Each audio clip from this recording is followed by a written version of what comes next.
This summer, GameDay One will honor the top 5 male and top 5 female athletes from the 2023-2024 school year.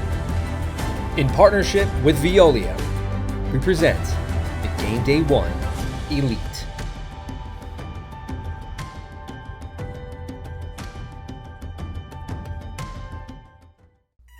GameDay One Elite 2024. Owen Paino, RC Ketcham. Owen Paino burst onto the scene in Section 1 baseball 6 years ago. Yes, 6 years ago. Paino made the varsity baseball team as a 7th grader back in 2019. And not just any varsity baseball team, he did it on Section 1's premier program at RC Ketcham. After leading Ketcham to a number 1 seed and a berth in the Class AA finals that season, Paino saw the 8th grade season skip by COVID. But that was also the summer he exploded on the national scene. He committed to Ole Miss as a freshman after emerging as one of the nation's top prospects entering high school, where he later guided Ketcham to 3 straight Section 1 championships, as well as the 2023 New York State Class AA title. Paino broke just about every single Section 1 record and graduated last month as arguably the most accomplished Section 1 baseball player of the last 25 years. Paino batted .424 in his career with 107 career team victories, 141 runs, 138 hits, 100 RBIs, 113 walks, and a .618 on-base percentage. He also stole 67 bases and went 16-1 as a pitcher with a 1.18 ERA. And on the short list of the best to ever come out of the region. Paino was a 2-time Section 1 Player of the Year and is the reigning New York State Gatorade Player of the Year.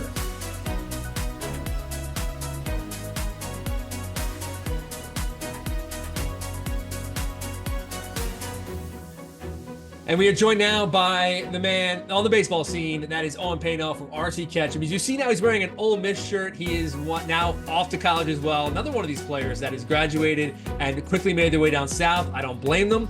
But Owen, thanks so much for joining us as a GameDay One Elite member here as a top 10 athlete for the year. So congratulations. How are things down south? Absolutely. Thank you so much for having me. It's different down here. At Ole Miss, Mississippi's way different than New York, but it's awesome. I love it so much. Everything about Ole Miss, everything about the South, the weather, obviously. Everyone's so nice down here. But while I'm here at Ole Miss, I'm having so much fun. Learning so much. I'm hitting a bunch, way more than I've been up in New York. I have so many resources to use while I'm down here. So I could see myself these past 4 or 5 weeks becoming a better person down here and a better player. If you think you love the weather there now, just wait until January when you're texting your friends and family at home and they're telling you about snowstorms and you're out in the field taking some grounders. So again, congratulations. You were one of the very few athletes that I can think of now that graduated this year that was playing varsity pre-COVID. It felt like you were never going to graduate, and finally it happens. Take me back to early days, because you played varsity as a 7th grader at Ketcham.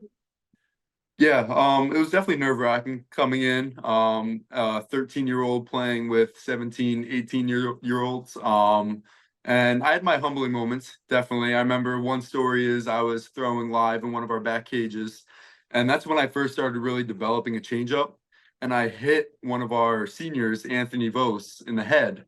And I was like, as a scared 7th grade, I was like, I'm so sorry. And he was like, don't ever say you're sorry to me again. He said it a little different than that, Yeah.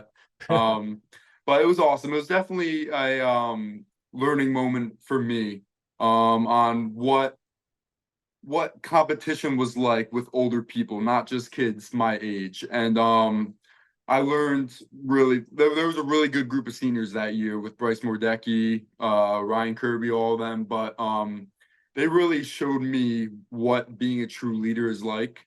And it's not easy bringing in a 7th grader when you're a senior. But they made it really easy for me. I had a great year that year. It was so much fun. Obviously, that was the year that we lost to Suffern back-to-back games in the section championship, but that year was probably definitely a year to remember, and a year that I think that I took a big step in my baseball career.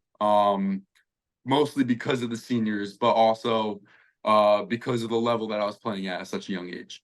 You obviously you have that was disappointing. Obviously, suffering comes out of that. It was double elimination. They had to beat you guys twice at pace. They do. Then comes COVID, so you go from disappointment to even worse disappointment. And then 2021, losing to Carmel, right? Losing to Carmel at home Yes. in like that shortened season in the regionals. Mhm. So now you're here. You've had great experience getting there and just being making the varsity and two tough losses to end. How much did that motivate you for those final three seasons where you didn't lose much at all? Yeah, definitely motivated us a lot. We had a bunch of our team in 2022, my sophomore year when we first won, on that team the year before, and we went into that game, the Carmel game. I'm not gonna lie, like expecting to win with Xavier on the mound. We knew they were throwing Sullivan. We were ready for him, but obviously the game didn't go our way. And that I would say that off season, prior to the 2022 season, was probably the most I've ever worked before a season. And when I tell you, the group of guys that year literally did everything together. We did everything together. Our bond that year was something I've never had a bond like that in my life. We would hang out after practice every single day. We'd go hit extra after school, before practice, after practice. We would do everything together. So going into that year, knowing that we had obviously a great squad, but even a great bond as well, we were ready for the year, and we started that year off not that good. We started off 0-2, losing to Clarkstown South. Mhm. Um, but then we came back and went from there, and it was an awesome year. Winning that section championship, especially against a team like Arlington, where that was a really good game. I think that was like our fifth time playing them Mhm. that year, like third time in the playoffs. It was an amazing feeling. I remember that dog pile like it was yesterday. Yeah. Um, yeah, it was awesome. That squad, that 2022 squad is definitely up there with the best teams that I played with in my Absolutely. career. Yeah, and Mhm, that the group just kind of took it from there, wins the state championship your junior year. It's hard to win mhm. a state. I mean, there is you need talent, you need some luck, and obviously this year not winning the states. I don't think that puts a damper on anything what you guys accomplished. You winning a state title before that, but how do you summarize these past 3 years? Because I can't imagine in your own mind and own heart the level of expectation you put on you. But I think everybody around you, including guys like myself, are just thinking, "Well, Ketcham has to win. It's their championship to win." So, how did you guys manage all those expectations these last 3 years? Yeah, like you said, we had a lot of expectations, especially after we won in 2022. These past 2 years, we didn't really read many articles. I would say that's the biggest thing that helped us. Like, especially after last year winning the state championship, we enjoyed the moment. But as soon as the season started to roll around, preseason in the fall, we knew it was a different year. We had a totally different team. Um, so I would say just staying away from what we saw on social media, knowing that we wanted to go back to back, definitely motivated us to not really worrying about what other people are saying, but just being here for each other, putting the work for each other, and just having fun our last year. Obviously, losing your final game is tough, losing the Mhm. state final, but just how hard was it just to take that uniform off for the final time in general, whether it was going to be, last regular season game or the sectionals or in the state championship? But how hard was it to just realize that this is like almost half your life now at this point that you were a varsity baseball player? Yeah, I thought about it a little bit before that state championship game, knowing that win or lose, this is my last time wearing a Ketchum baseball uniform. And it's definitely tougher on the losing side having to take that jersey off. But it was something like I would never forget that moment taking that jersey off. I remember exactly where I was in the Binghamton dugout, who was around me. I did not want to take that jersey off at all. I wish I could keep that on for a whole bus ride back, but You obviously you put on a lot of different types of jerseys in your career. Give me all right. So I have young kids. What is your Mhm. kind of advice to a 12-year-old who doesn't realize it may be on varsity in 2 years, but someone young who's about to go on this experience that is now become this whole travel baseball circuit, high school baseball, everything goes along with it, and recruiting and all these websites that are out there, and obviously MLB draft stuff. What do you tell somebody who's maybe just entering this world that you just finally left?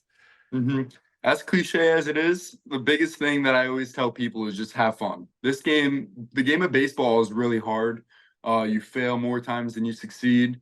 And the biggest thing, that's the reason why people stay in this game for so long. All the people that have fun while playing baseball, they play for a long time. Everyone who doesn't is when they leave the game early. Um, this game is like just like every sport. You're supposed to have fun with it. If you put too much pressure on yourself, it's gonna tear you down real easy. Especially during the summer when I was traveling a lot all over many different states. I had a really good group of guys I was playing with, and off the baseball field is where we had the fun. When we were in Georgia, we would go to Braves games, and then on the field we would just lock. That's a place where you have to lock in for 7 innings. But the biggest thing is you have to smile, you have to have fun. You can't let this hard game wear you down, and you can't put pressure on yourself when you don't need to put that much pressure on yourself. You have tough moments in the like last summer or any Mhm. times like when everyone in the high school level just basically expects you to hit a home run every time you're up, right? But like Yeah. then you get on the summer circuit, and everyone's expecting you to go out there and basically say, here's why he's a number one, he's a first round draft pick. Here, look, what, and how hard was that? Did it ever kind of wear you out a little bit? Yes, it definitely did. And I would say anyone who tells you it didn't would be lying to you. Knowing the expectations on me, and all the talk about me as a baseball player definitely was tough on my mind. It definitely was in the back of my mind, but the important thing was that it was in the back of my mind. It wasn't on top of my mind. It wasn't the first thought that was in my mind. The first thought was just go out there and play baseball. I've been playing this game for a long time. So now that I'm 18 years old, the draft was in, like a couple months away. Um, I didn't let that affect me and the game I've been playing ever since I was 3 years old. I saw it as another day going out, playing baseball with my friends, having fun. I didn't really see it as much, um, having to be perfect every single time. I just went out there, did what I can do, control what I can control, and just let the game go from there and just have fun with it. I saw the first round of the draft goes the other night. hmm I saw you tweeted out that you had withdrawn your name. You posted a picture of yourself in the Ole Miss uniform, and it was probably hmm the biggest smile I think I've ever seen. You always keep it kind of calm. How much of a relief? And as I said, you seem like you just want to play college baseball. Is that really what this boils? Yeah. Yes, definitely. I've been committed here since my freshman year, and there's nothing like this kind of baseball up in the Northeast. There's great programs up there, but there's nothing like the SEC. So, when I had the opportunity, after talking to my agent and my parents, I truly believe that this is the step that I wanted to take and the step that I should take to become the best baseball player that I can be. And yeah, it was definitely a relief. Just taking my name out, not having to worry about all the stress that was going to come the following day, and just being able to lay back, watch all my friends get picked, their dreams come true. But I'm excited. The biggest thing for me was right now in my life, I still want to compete for a championship. And if I got drafted, minor leagues would have been a grind that I believe I was ready for. But and so Ole Miss is going to be a grind too. But I want to compete for a national championship. I would say on Sunday, 2 days before the draft, I got on a call with Dylan Cruz. His college roommate is my head coach's son, so he put that together. He was projected late first round when he was coming out of high school, and he took his name out as well. So that phone call definitely was eye-opening to me, and realizing why he took his name out of the draft. And that basically did it for me. That was a no-brainer. After getting off the call with him, I texted my parents and I was like, "Hey, this is something I want to do." So once we put everything together, took my name out, I didn't have any more stress. I could just come here, work out, hit, and just become a better baseball player. Awesome, man. I'm very happy Mhm. for you. Very proud of you to make that decision too. That's Yeah. that takes a lot to do that, because again, some people might be worried about what others might think about Mhm. where you get picked and if you get picked and all that stuff, but you kind of worried about yourself, which is a very mature thing for you to do, man. That's awesome. Absolutely. Congrats. And Thank you. congrats on a great season, congrats on a great career. Mhm. I'm gonna miss I Ketcham will be fine. I think Coach Millie's got he's got the next one coming up, right? There's got to be some Oh yeah. trainer who's coming through, right? He's gonna be coming through Oh taking yeah. the spot. Oh yeah. Hmm. And real quick, I don't think people realize how good of a basketball player you were. Hmm. You still pick up the ball at all and still play a little hoops at all, or no? I haven't in a while, not gonna lie. But if I do pick up a basketball, I think my jump shot will still be there. The Yeah. one thing did realize that I lost some of my hops that I had back in my sophomore and junior year, but I could still throw one down if I really wanted to. But yeah, there's a rec center here with basketball courts, so I definitely have to go and play a little bit in my free time. But yeah. Yeah. Play a little horse. Don't play a game. Don't, because I know you're not going to be able to hold back. You're gonna be Oh going yeah. the hole and try and take guys I'll, off. I'll be drenched in sweat 5 minutes in. Good. So, Owen Paino, congratulations, man, on such a great career at Ketcham. Really remarkably, maybe one of the best baseball careers I've ever seen a high school athlete ever have. And really, COVID would have even, that COVID year, forgetting it, 2 extra seasons would have been remarkable. But congrats, good luck, and thank you so much for your time. Awesome. Thank you so much.